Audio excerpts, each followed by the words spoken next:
Welcome to Order Militaris Radio TV. We here are lifelong Catholics, and what we do here is all for free in love with Jesus Christ, and the most holy Trinity, and His holy Church. We'll defend our Holy Mother, the Church. Our work is the true sense of apostolate. Any funds raised goes back into this work for equipment. This helps us to give you an unbiased, hard-hitting truth that is not controlled by political correctness or interest groups. Today's topic is John Adams would not vote either Democrat or Republican Party. And we welcome Brother Alexis to the show. Thank you, AJ, for having me on our weekly program on Christian politics, talking about the Catholic Party for America. And we've settled on that as a working name that isn't copying or similar in any way to anyone else. Mm-hmm. And well, today's election in the United States, and people are all going to be, I think, caught up in the absolute mania of what's going on, and probably the violence for the next couple of weeks, because it's clear that one side won't accept a Democratic election if they lose. But you ran into something last week or in the last couple of days that I was never taught in civics class, and about John Adams and what he thinks about America and what the Constitution did to the country and how it really put us all in danger. And he was really prophetic. Yeah. So this is going to be the topic for our program today, because if anyone hears about the proposal of a Christian party in America, or of the Catholic Party for America, one of the first things is, oh, you're going to be the faithful of the Constitution, right? You're going to go back to the original founders and defend the Constitution, right? That's usually what you hear, but actually that itself is propaganda. Mm-hmm. So AJ, I'll let you start off. Where do we begin? Well, I'm looking for something to share about this. I uncovered the piece from theatlantic.com about John Adams and George Washington on the dangers of the Constitution. Of the Constitution. Mm-hmm. Now, this is from George Washington's farewell address. The alternate domination of one faction over another, sharpened by the spirit of revenge, natural to party dissension, which in different ages and countries has perpetrated the most horrid enormities. It is itself a frightful despotism. Then John Adams, who became Washington's successor, similarly worried that a division of the Republic into two great parties is to be dreaded as the great political evil. Mm-hmm. And this is a direct cause of the Constitution, because in the Constitution, he who wins the office has to have at least 51% of the vote. Mm-hmm. And that means 49% are oppressed. Actually, a more stable constitution would be one where the person has to win like 80% of the vote. And so that you would always get someone who was a friend of everyone and not a member of a faction of a majority. And he said a lot of other things that really go into our problems today, doesn't he? Yeah. So I'm going to be reading from his, I'm not sure, essay maybe. It's one of his political writings, a dissertation on the canon and feudal law.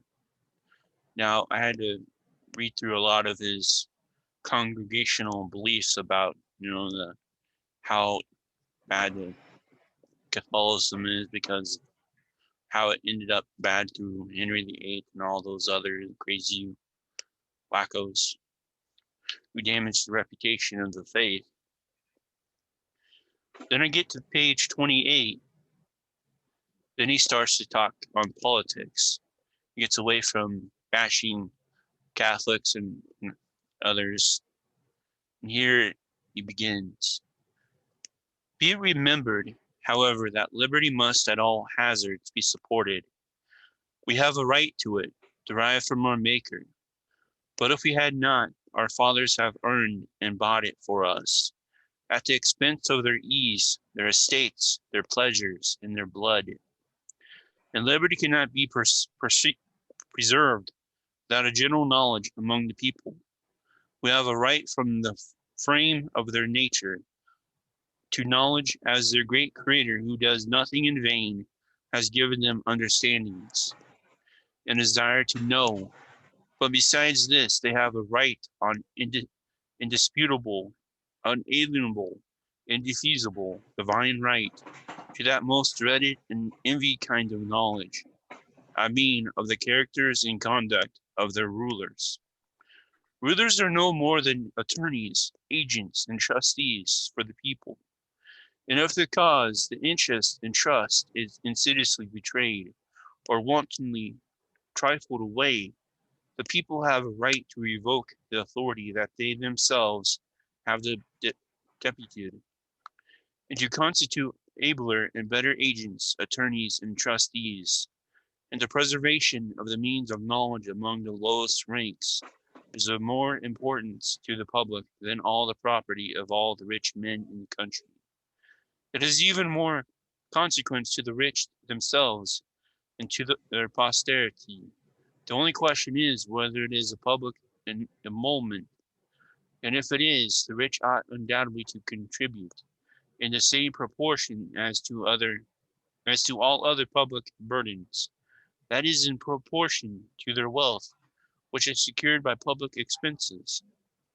But none of the means of information are more sacred, or have been cherished with more tenderness and care by the settlers of America than the press. Care has been taken that the art of printing should be encouraged, that it should be easy and cheap and safe for any person to communicate his thoughts to the public.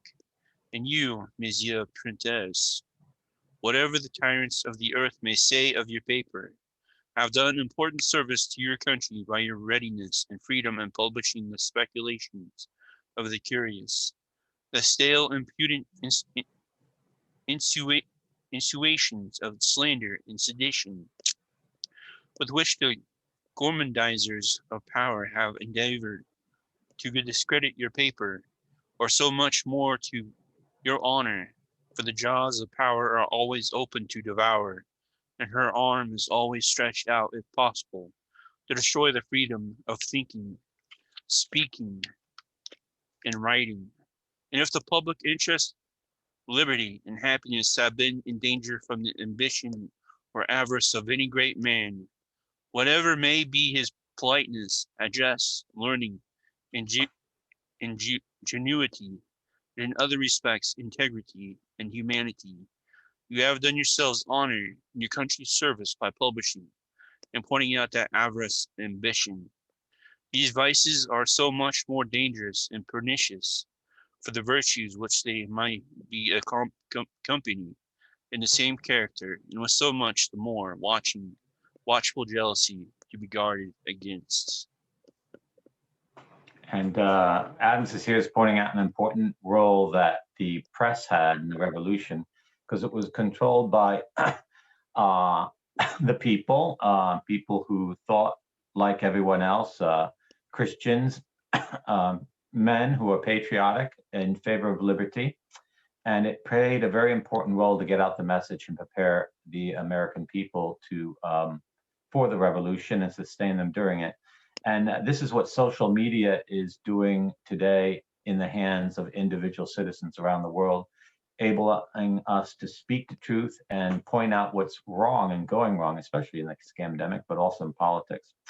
But he points out also the big problem is if you want to, once the system is completely politically corrupt, you keep voting, you are maintaining the powers of tyranny in power. You have to break from that, okay? And this is the general principle. We've seen that Republicans have been in power 4 years. Have they done anything good? No. They shut down the economy, they allowed the scandemic, and they're pushing us toward mass mandatory vaccination. They're not stopping it. They're just not going as fast as some Democrats, although Kennedy, who's a Democrat, is much more opposed to vaccines than even Trump. But they've destroyed the national economy and destroyed people's livelihoods, their freedom and their liberty. They've totally ignored the entire existence of the Constitution and all our liberties. And they've allowed the police commit horrible crimes all around the country. The mayors, the governors, they allowed them all to commit crimes. This is the Republican Party.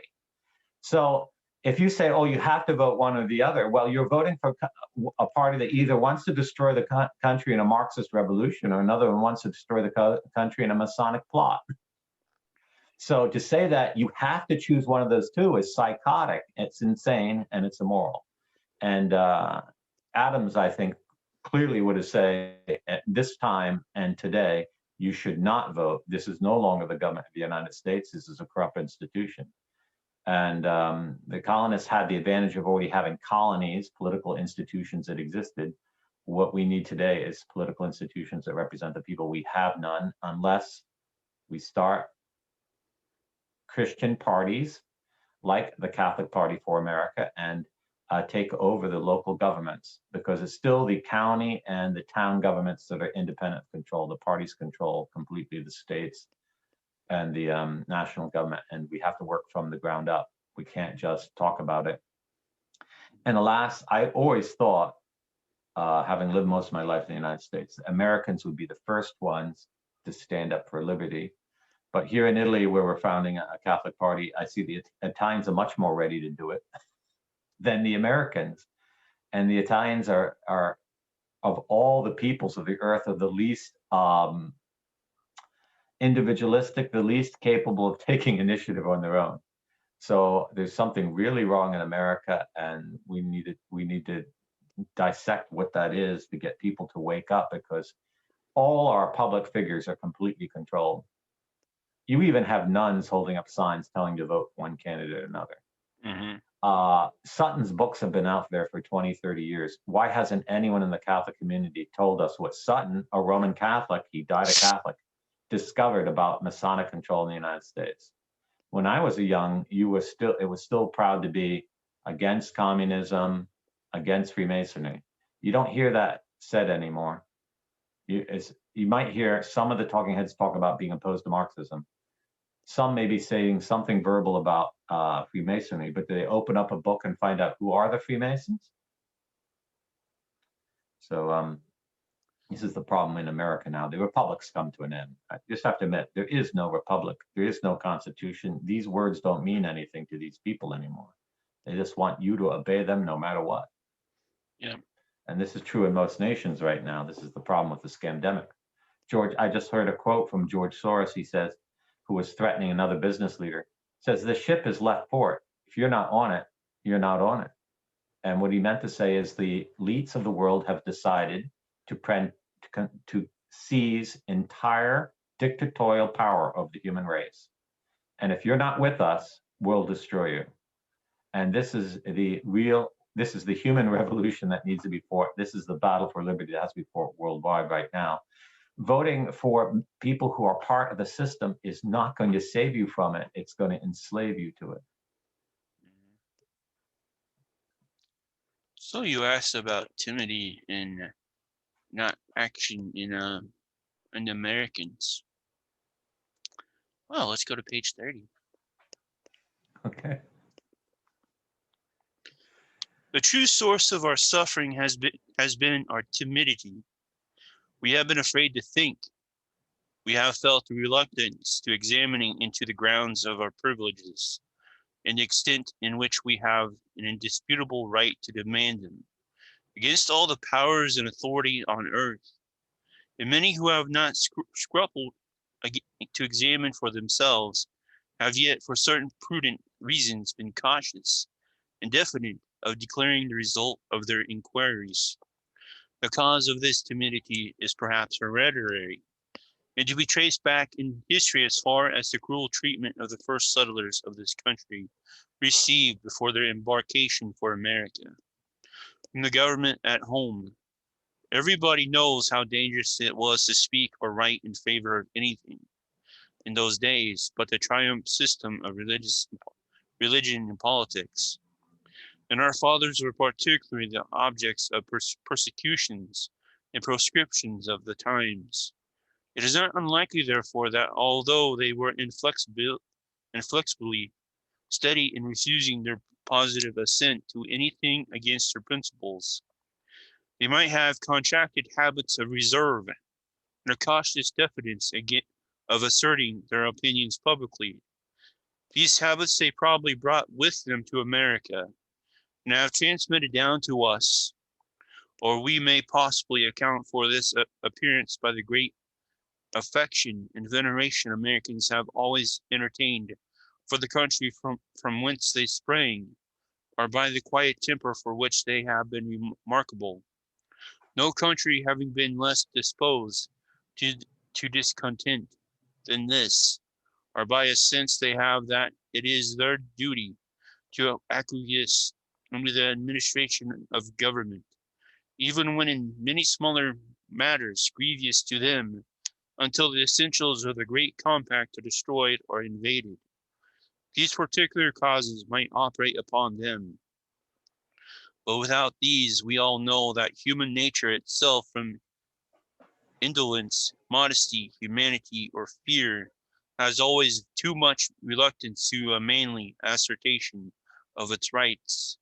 Hence, perhaps, it has happened that 9/10 of the species are groaning and gasping in misery and servitude.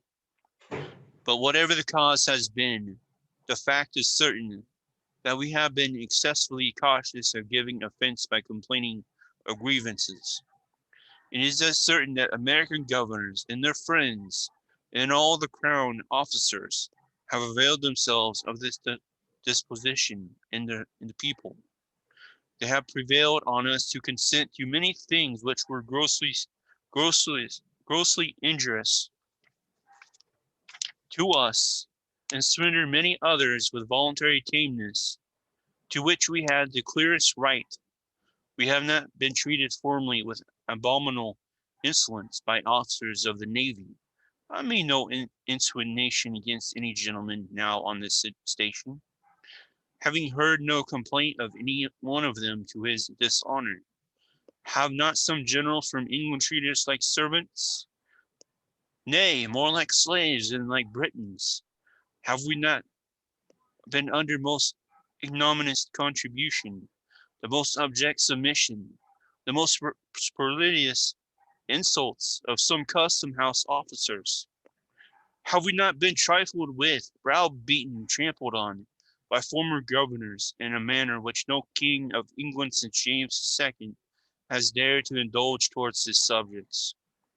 Have we not raised up one family and then placed in unlimited confidence, and have been soothed and flattered and intimidated by their influence into the great part of this infamous tameness and submission? These are serious and alarming questions and deserve a dispassionate consideration. And here Adams lays out the position of his age, and this is one of the problems of the American experiment, you might say. The American colonies were unlike England in that they had religious liberty. Where in England, there was religious persecution from the moment that Henry VIII decided to break from the Catholic Church and force his private opinion on the whole nation as a religion and as a church. And you don't have the grace of God to accept a private opinion. So once most of England lost the faith, everyone ran after their own opinion and they started attacking each other. You had the Puritans go after the Royalists. You had the Presbyterians go after the Catholics. You had the high Anglicans, the low Anglicans, the Congregationalists. They were all at each other's throats. And since religion had become a political doctrine, not a religious doctrine, everyone was persecuting everyone. And so they emigrated and they founded the 13 colonies under British authorization of the Crown. And each colony had its own church. Massachusetts was the Congregational Church. Virginia, I think it was the Anglican Church. Maryland originally was Catholic. And the Baptists were in the South. There were all different state religions, as you might say. And so they had to craft a politics in which religious doctrine was no longer political. You wouldn't be persecuted for religious doctrine, although each state did. Massachusetts wouldn't let any citizen study in a Catholic cemetery, not until 4 years after the Revolution. It was only the Constitution that they acquiesced to stop persecuting Catholics, and that was only limited. They persecuted for another century even after that. But at least they tried to craft a politics in which you're technically not supposed to persecute anyone for religion. What was the result of the revolution was just to get liberty from England. It wasn't about the religious question, it was about the tax question. Okay, so they had to solve the religious question in the Constitution. But what we got in the Constitution was a new religion. We don't have Christianity anymore. We have a state that is going to tell us what is right and wrong, no longer God, the state. And it's going to do it by this two-party politics system that's going to cause people to transfer their loyalties away from the country and away from God to a political party. And so the political parties of the last 2 centuries have become more and more dominant. And now one party is like, declares the reality. These parties declaring the reality of the world. They say there is a disease. You must accept there's a disease, even though there isn't one. If they claim there's global warming, you have to accept there's global warming. If they claim America must become communist or whatever, you have to accept that. And that's not America. And this is all the result of abandoning Jesus Christ and making religion into politics and politics into religion, which Alexander de Tocqueville said is the big fundamental error of the United States, and we'll destroy it one day. And so we're at that end now. We're at the end. The politics has become the religion. You must wear the mask. You must shut down your church. You can't sing. You can't go out. You can't go this. You can't do that. You're arrested for this, arrested for that. You can't kiss. You can't hug. You can't have 10 people in the house. All these crazy rules. It's a religion. It's a religion worse than Islam. Okay, but it's a political doctrine. The police have become the Taliban of the United States, of the new religion. And this is why the solution is not to propose a politics without religion. It's to propose a politics with the only true religion, that's the Catholic faith, and put sanity back in. Because whatever your personal religious beliefs are, none of this craziness was going on when Catholics ruled Europe. So go back to trust your country, your nation, your government to people who are sane. Okay, now I don't mean the fake Marxist Catholics that are on those things. I mean the real Catholic. And examine the basis of your liberty. Where are you going to trust your liberty to? Are you going to trust it to an ideologue who has already decided you must live the way he wants you to? Or are you going to trust it to someone who is a faithful servant of Jesus Christ that realizes that the state doesn't exist to make you believe in some religion, one or not. The state exists to see that in the fundamental needs and necessities of human nature, we are protected and we are provided for. That's the purpose of the state. Yep.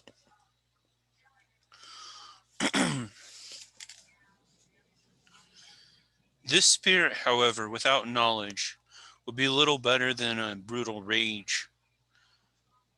Let us tenderly and kindly cherish, therefore, the means of knowledge. Let us dare to read, think, speak, and write. Let every order and decree among the people rouse their attention and animate their resolution. Let them all become attentive to the grounds and principles of government, ecclesial and civil. Let us study the law of nature, search into the spirit of the British Constitution, read the histories of the ancient age, contemplate the great examples of Greece and Rome. Set before us the conduct of our own British ancestors, who have defended for us the inherent right of mankind against foreign and domestic tyrants and usurpers, against arbitrary kings and cruel priests, in short, against the gates of earth and hell. Let us read and recollect and impress upon our souls the views and ends of our own more immediate forefathers, in exchanging their native country for a dreary and inhospitable wilderness. Let us examine into the nature of that power and cruelty of that oppression, which drove them from their homes. Recollect their amazing fortitude, their bitter sufferings, the hunger, the nakedness, the cold, which they patiently endured, the severe labors of clearing their grounds, building their houses, raising their provisions, amidst dangers from wild beasts and savage men, before they had time or money or materials for commerce. Recollect the civil and religious principles and hopes and expectations which constantly supported and carried them through all hardships with patience and resignation. Let us recollect it was liberty, the hope of liberty for themselves and us and ours, which conquered all discouragements, dangers, and trials. In such researches as these, let us all in our several departments cheerfully engage, but especially the proper patrons and supporters of law, learning, and religion.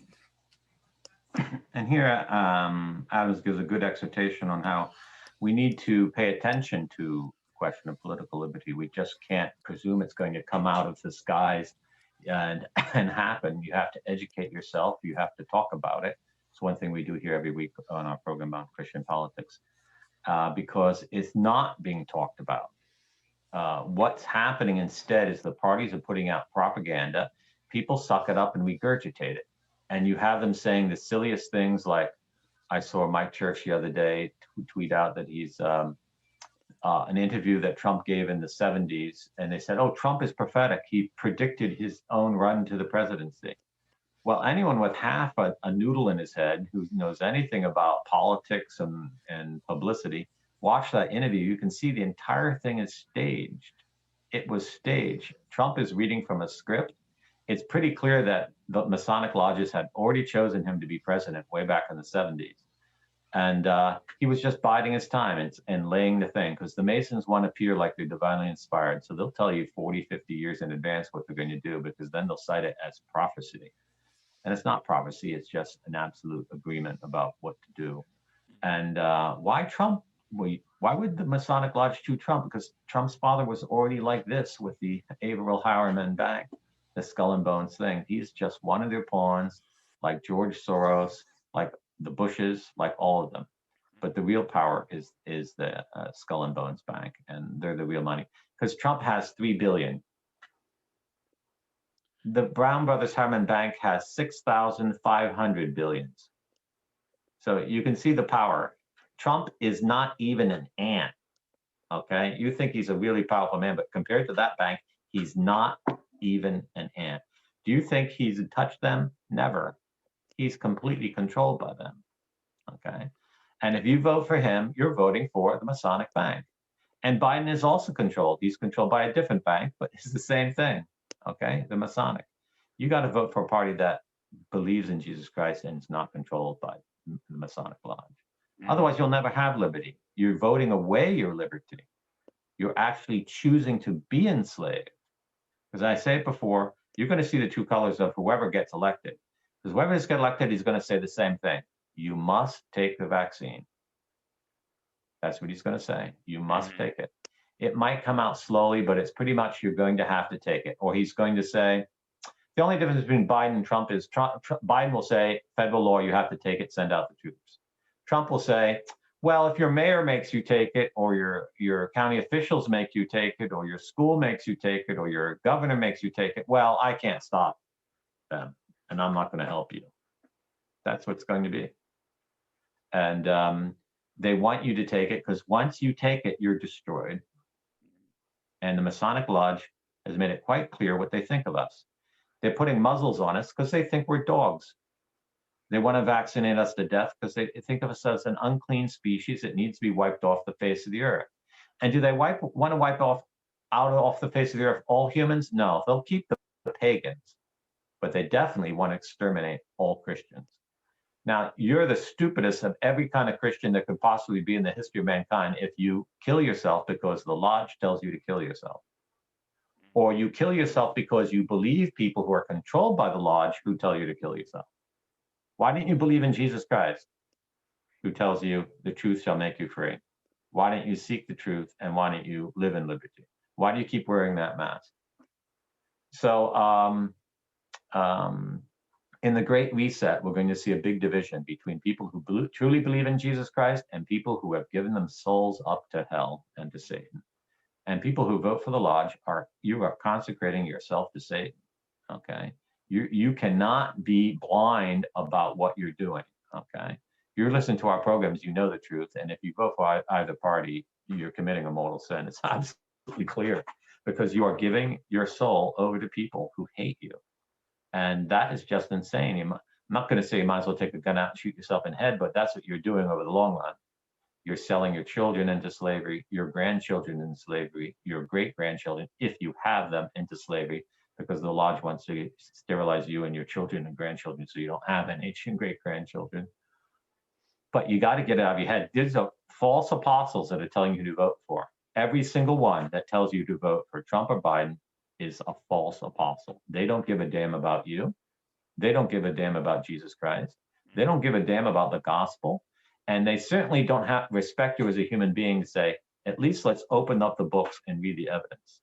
Now, we know most of these talking heads listen to our program, and we know the books we recommend are selling off the bookshelves because they won't come out and publicly say what we're saying is right because they're controlled. But they're reading the information. They know what we're saying is right.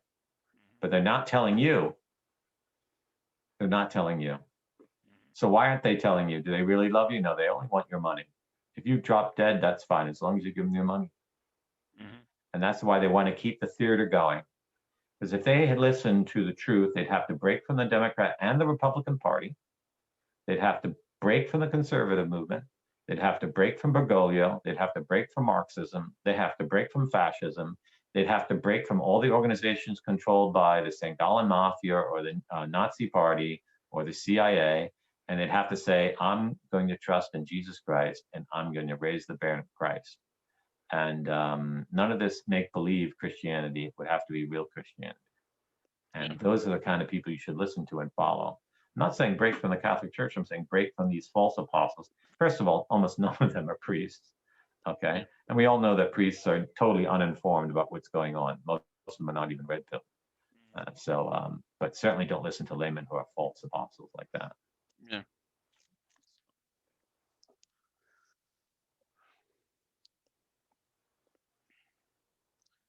Let the pulpit resound with doctrines and sentiments of religious liberty. Let us hear the dangers of thraldom to our consciences, from ignorance, extreme poverty, and dependence, in short, from civil and political slavery. Let us see okay, what a word. I've been learning his words here, folks. He uses some good ones. Delineated. Spell it. D-E-L-I-N-E-A-T-E-D. Delineated. Delineated. It means put a line around it. Delineated. Before us the true map of man. Let us hear the dignity of his nature, the noble rank he holds among the works of God. That consenting to slavery is a sacrilegious breach of trust, as offensive in the sight of God as it is derogatory from our own honor or interest in happiness. That God Almighty has promulgated from heaven, liberty, peace, and goodwill to man. Let the bar proclaim the laws and the rights, the generous plan of power, delivered down from remote antiquity. Inform the world of the mighty struggles and numberless sacrifices made by our ancestors in defense of freedom. Let it be known that British liberties are not the grants of princes or parliaments, but original rights, conditions of original contracts, co-equal prerogative and co-equal with government.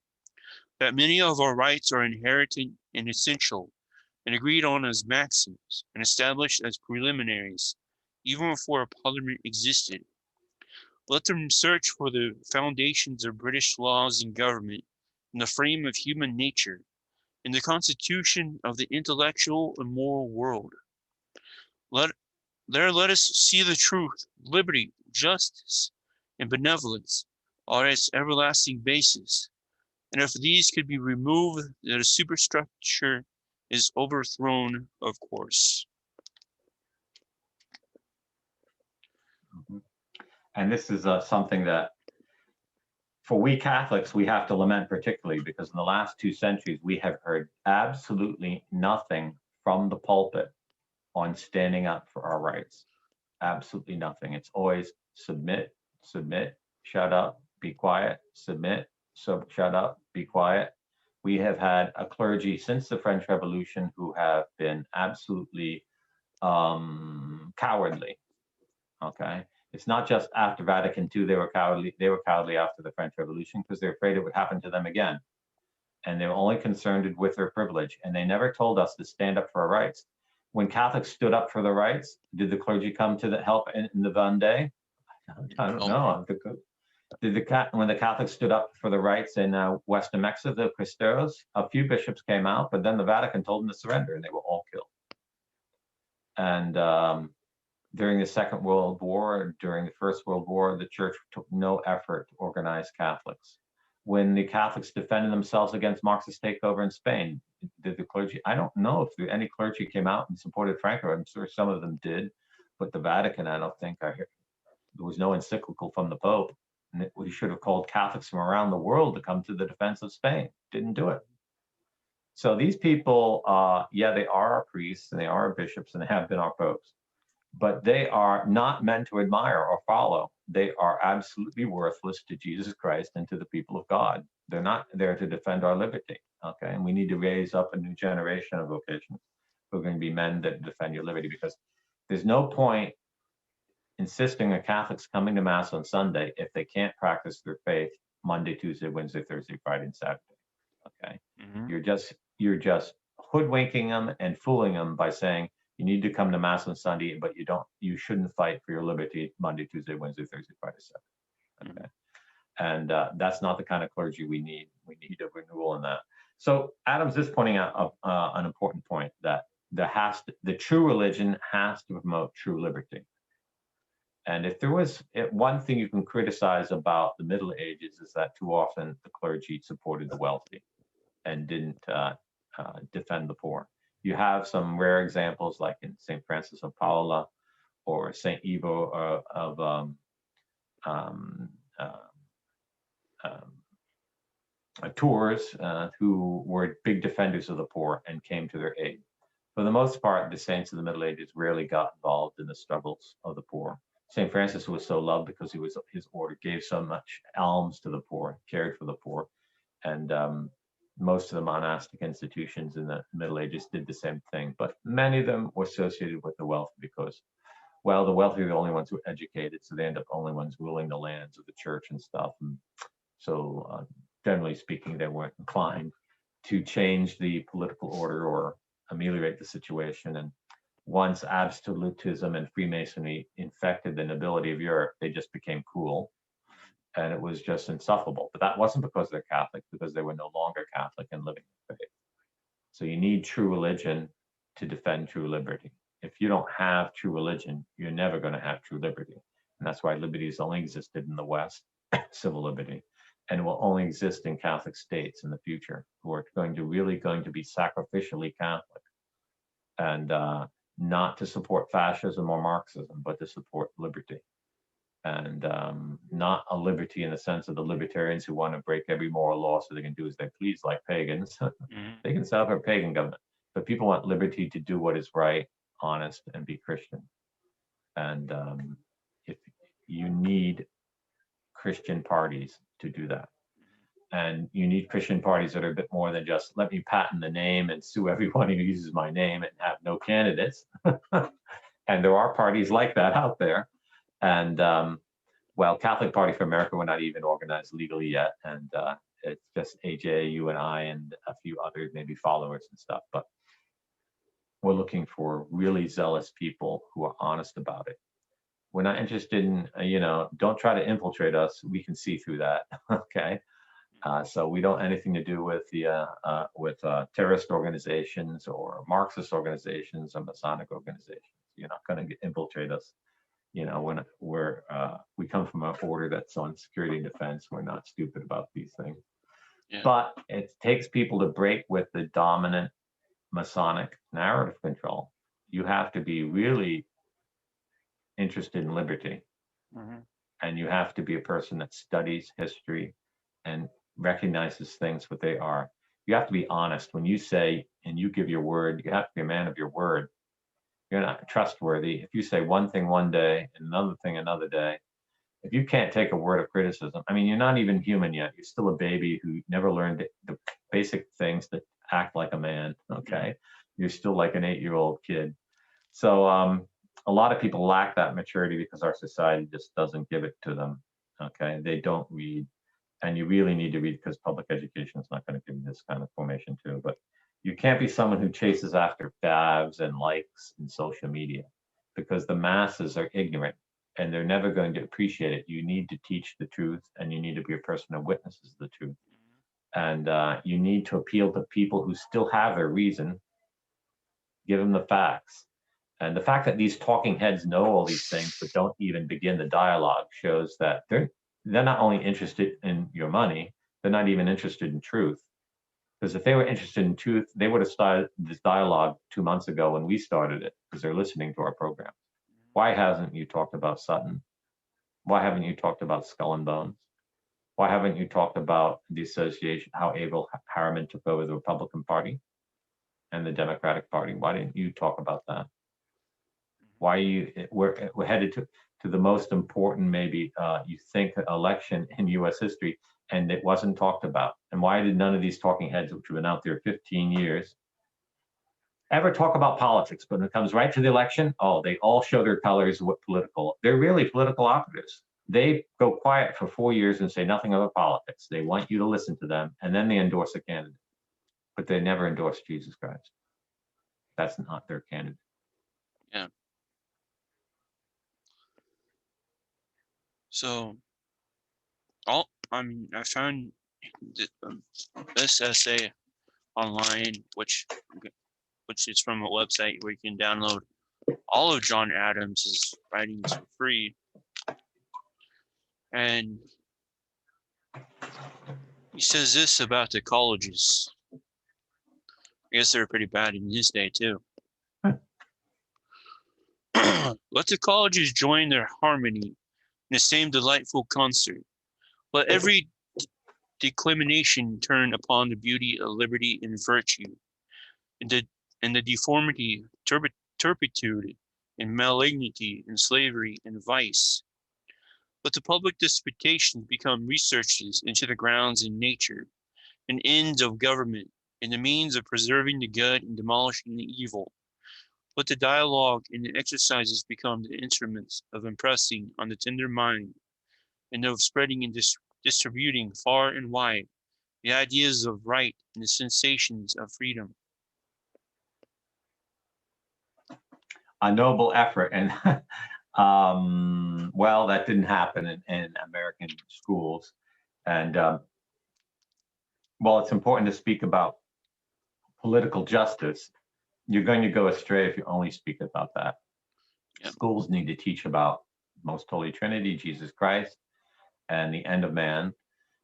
Because unless you learn how to live as a Christian, as an adult intellectual, you won't be able to appreciate everything in its proper role. And certainly we should talk about political liberty and political justice, but that's always in a context of higher things. And everyone at university, this is what everyone should be learning in the first 2 years. They should learn the whole Western thought, the whole Christian Western thought, how it integrates with everything else.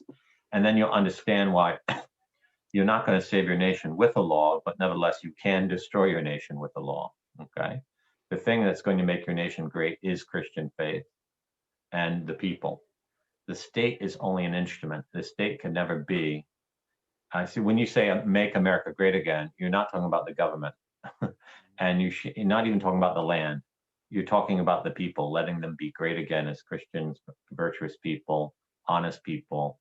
And this is what liberty's for. Liberty is not do everything you like. This is what the left wants. They want liberty. They want the liberty to kill you. Muslims want liberty too. They want liberty to kill you. But if we only talk about liberty, we're just doing ourselves in. We're just giving them rope to hang us. We got to talk about something more than that, truth. Okay. We have to talk about the true God, revelation, and Jesus Christ. Because if they don't accept Jesus Christ, liberty means nothing in their mouth, because they have chosen the slavery of Satan. Okay. And while you can negotiate politically with certain things like that, if you allow the society to collapse because it doesn't recognize the fundamental principles of liberty, which is God and Jesus Christ and revelation, what's going to happen? We saw this in Alabama. Alabama was a really strong, devoutly Christian, conservative state, and they went after the Masonic Lodge in both parties went after Judge Moore and his attempt to defend the monument of the Ten Commandments in the Supreme Court House of the state of Alabama. And they knocked him down every time. They attacked him every time. Even when they went after him as senator, they went to destroy him. Both parties went to destroy him. Even Trump came out against him. That was the first sign that Trump's a Freemason. And what's happened to Alabama? One Alabama man told me, everyone's losing their faith here. They're not even practicing their Christianity anymore. I'm talking about the Protestants. It's all been destroyed because once everyone came out against the Ten Commandments, they figured, well, because they confused religion with politics. Well, if the political leaders don't support it, then I shouldn't do it. So it's very insidious. Our politics can't be our religion, but our religion has to tell us what kind of politics. And that's the proper ordering of things. And colleges have fallen away from these high ideals of Adams because they didn't have that foundation. They tried, they kept it for a while because Protestants for long generations had good Christian traditions in many of their families. Few of those kind of Protestant families exist anymore, though. Yeah. So you'd be like, why do you have the British flag behind you? No. This ain't the British flag. This is actually the original American flag of 1775. It lasted 2 years until the Congress got their hands on it and passed the Flag Act of 1777 and said, oh, we gotta have the stars on it now. So this was the flag they fought under during the American Revolution? Mm-hmm. Mm-hmm. There's this cross of St. George, the cross of St. Andrew. Mm-hmm. The cross of St. George is the red one. The cross of St. Andrew is the white and the blue field. Mm-hmm. Mm-hmm. And this is when you see the British flag, you see both crosses together. It's actually two Christian crosses. Mm-hmm. And then the stripes represented the 13 colonies? Yep. Okay. Plus the blood of the revolutionaries. Red for the blood of the revolutionaries. And the white, I guess, standard for their honesty, integrity, or their valor. Mm-hmm. Mm-hmm. And I found the place that makes it still. I ordered one. It's being made. It was pretty cheap, $38, shipping mm-hmm. included. A 3x5 foot flag. So what did Congress do? What's the story about Congress changing this flag, and why did they change it? It was the Flag Act of 1777. So they wanted the crosses off the American flag. They couldn't stand the cross of Christ. Mm-hmm. So the Flag Act of 1777 was passed by the Second Continental Congress on June 4, 1777, in response to a petition made by American Indian Nation on June 3rd for an American flag. As a result, June 14th is now celebrated as Flag Day in the United States. So they changed out the cross, the two Christian crosses for the 13 stars. And 13 stars using 5 pointed stars is almost like they're reviving the concept of Templars there, because the Templar order was suppressed on the 13th. Mm-hmm. And their star of the Templar order was 5 pointed because they're knights. It has nothing to do with Satanism. But long ages having passed, it no longer meant those things anymore, and it was used by the Freemasons in England for as a Masonic symbol and as a satanic symbol. So they take away the cross and they put their satanic symbols on the flag, and after that, America goes. Yep. So it wasn't really a petition by the people; it was by the Native Americans saying, "Could you get away with these? Get these crosses out of here." Oh, so it was Native Americans who didn't like the cross.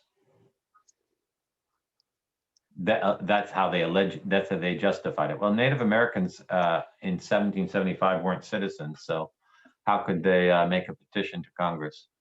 Don't know. So here's the first example of the Congress doing something wrong from the very day one. Yeah. So yeah, it would be this party, to restore America's true flag. Mm-hmm. That's what we need. We need to restore true Christianity and go back. This is why you can't go back to the Constitution. If you're a constitutionalist, you're in favor of everything that caused the problem. Mm-hmm. It's a false conservative position, probably programmed by Freemasonry to get people to capture them so they don't really go to the real solution, which is the Catholic solution. Mm-hmm. The Catholic solution is the only salvation to America. Padre Pio said, one day America will be a Catholic country. So he saw it in the divine, in the vision of God he had, he enjoyed, and I totally believe it, so that we have to prepare for it. Mm-hmm. And that means we need a Catholic party for America. This is something more than a Christian party. Catholic party is the true Christianity, not the made-up one, so I can do anything I like and live anywhere I like and wear the appearance of Christianity, but live as a fake hypocrite.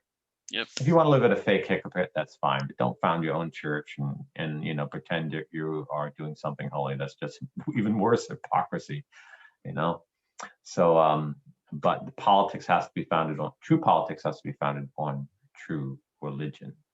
And Adams was in France during the Revolution, wasn't he? Mm-hmm. And when he got a text of the Constitution as it was prepared, what was his reaction? You saw the danger of it. He's like, this is going to be worse than what we fought to get rid of. Despotism. And you can see it. Mm-hmm. The ruling families of America, through the Freemasons, control the government.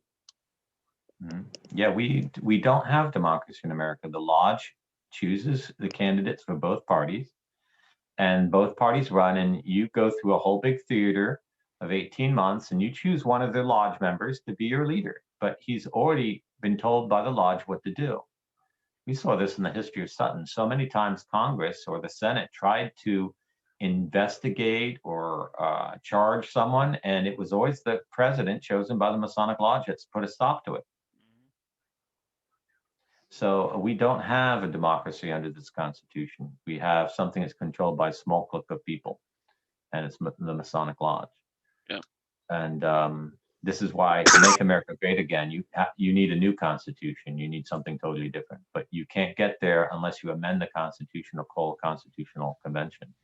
So you either have to win both houses of Congress and the presidency and amend the Constitution, or you have to win the legislators in 2/3 of the state and call a constitutional convention, because the states can end this. If you have 2/3 plus one of the states call for the constitutional convention, that's the end of it. That's the end of the U.S. Constitution. That's the end of this corrupt federal government. You can totally wipe it out in just a few weeks of discussion and write a new constitution. The first thing you should do is move the capital to the center of the country and take it out of D.C. You have to totally end this whole concept of the well, we've talked about this land. The federal taxes can't be anything like federal income tax. Yeah. Income tax has to go to the states. The U.S. military has to be in the states. The federal government can only be something that state governors consent to. I've always thought probably the best government in the U.S. would be a council of governors who elect someone to be president for a year, or maybe elect two so that they can veto one another. And the guy shouldn't be able to do anything without unanimity of the governors. Unanimity, I mean, they all have to agree to it, because you don't want them to do anything unless they agree with it. Otherwise, they're going to be harming someone or disagreeing with someone. But you first have to begin with a constitution that says you have to keep the 10 commandments. And then you're safe. And the people can elect their governors, and in the states too, you shouldn't really have parties. Parties should be outlawed. There should be no parties. Every town in the state should have someone in the state legislature who's elected by his town, and he should be elected only for 1 year. Because if people don't like him, elect them out. And that way you'll have the voice of the people in state government. And that way you'll have the voice of the states in the national government. And you won't have two parties run by a bank in New York or two banks in New York running the country, because they won't be able to control it. It'll be all spread out. The power will be spread out. You have to spread power out or it will be controlled.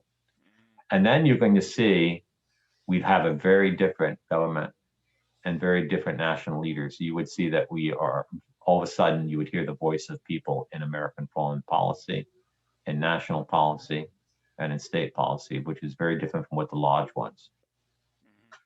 And but you're not going to have that without radical political reform, and you have to break from the parties, because the parties will oppose you at every point, and they'll use their entire machine and all their talking heads and social media against you. They'll do it. Oh yeah, we've already found that out. Yeah, we talked about the Lodge for what, 6 weeks, and boy, they hammered us. Oh, they didn't hammer us, they hammered our PMC in Montana. They think they hammered us because they think that's us. So but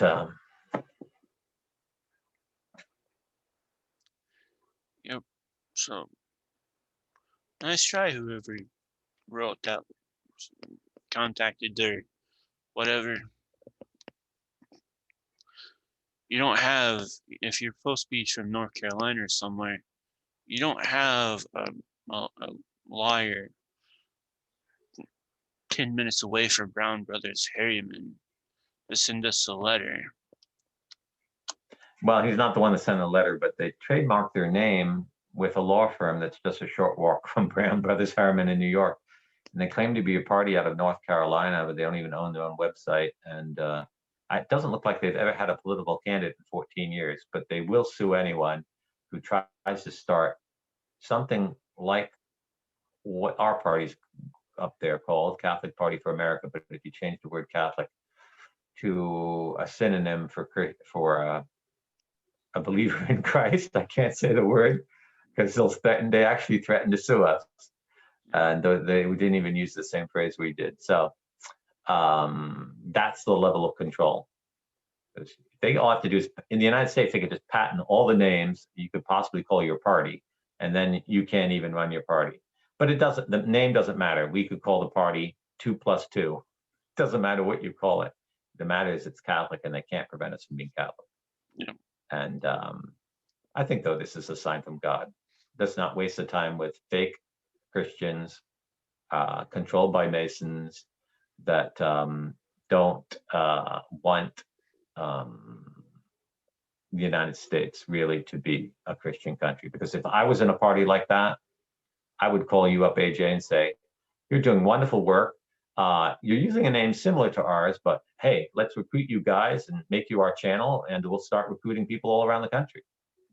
But they don't want to solve the problems. They're all got to stay fast to that Masonic constitution that's going to just bring the next generation down to the same slavery we currently have. So, well, yeah, I've, since learning about my ancestry and all that, learning some ancestry from colonial America, George Washington, the Adams family, I found his political and government writings for about $12 each. So I bought both his books. So we'll be probably coming back to him in a few other shows. One thing I always thought strange about the Constitution is that the amendments. When the Constitution was proposed to the states, they said, "Well, we're not going to accept this unless there's a Bill of Rights." But why did Jefferson, who was a very literate man, not take the Bill of Rights and write it into the text of the Constitution? Why was it left as amendments? And that shows you that they never really wanted you to have rights. They never, that was always like a force being forced on the Constitution. And they never, ever observed the 10th Amendment, which says all the rights not granted to the federal government are retained by the states. They never, matter of fact, they've always interpreted it as the exact opposite. And from the time they crushed the Whiskey Rebellion and imposed a 5% tax on whiskey production in 1820s, which was completely illegal, the federal government had no authority to tax whiskey production.